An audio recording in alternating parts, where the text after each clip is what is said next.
যারা প্রাণী পালক আছে, প্রাণী পালকদের দ্বারা যে উৎপাদিত অ্যানিম্যাল অরিজিন ফুডস অর্থাৎ পশু খাদ্য যেগুলিকে আমরা বুঝি, যেমন আমরা মাংস খাই, ডিম আমাদের দরকার, দুধ আমাদের দরকার। এই যে ডিম, দুধ বা মাংস এগুলির উৎপাদন বৃদ্ধি করার জন্য এই দপ্তর কিন্তু অগ্রণী ভূমিকা পালন করছে।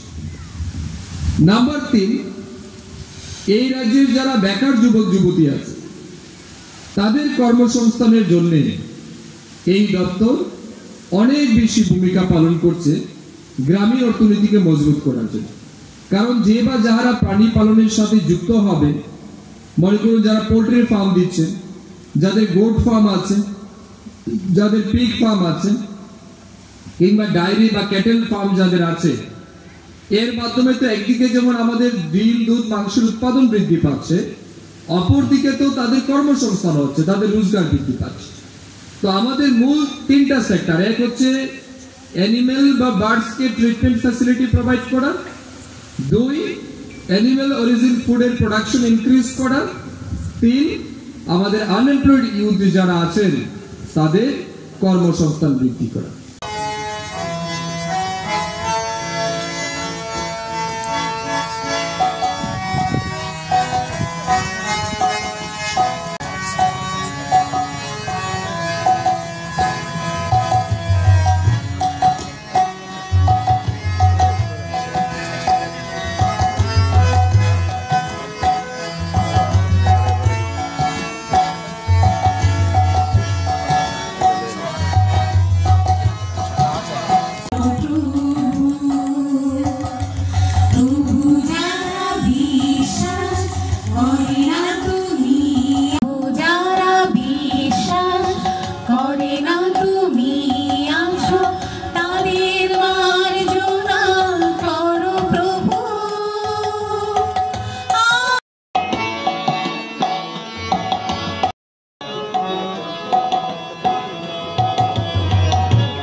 যারা প্রাণী পালক আছে, প্রাণী পালকদের দ্বারা যে উৎপাদিত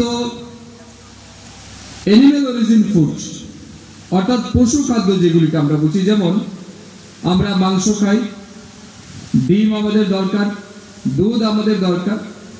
এই যে ডিম, দুধ বা মাংস এগুলির উৎপাদন বৃদ্ধি করার জন্য এই দপ্তর কিন্তু অগ্রণী ভূমিকা পালন করছে। নাম্বার 3, এই রাজ্যের যারা বেকার যুবক যুবতী আছে তাদের কর্মসংস্থানের জন্য এই দপ্তর অনেক বেশি ভূমিকা পালন করছে গ্রামীণ অর্থনীতিকে মজবুত করার জন্য।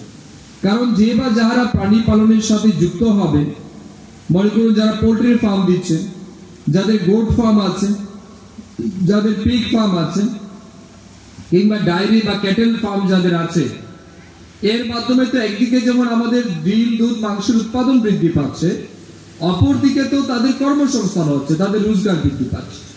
তো আমাদের মূল 3টা সেক্টর, এক হচ্ছে অ্যানিমেল বা বার্ডসকে ট্রিটমেন্ট ফ্যাসিলিটি প্রোভাইড করা, 2 অ্যানিমেল অরিজিন ফুডের প্রোডাকশন ইনক্রিজ করা, 3 আমাদের আনএমপ্লয়েড ইউথ যারা আছেন তাদের কর্মসংস্থান বৃদ্ধি করা।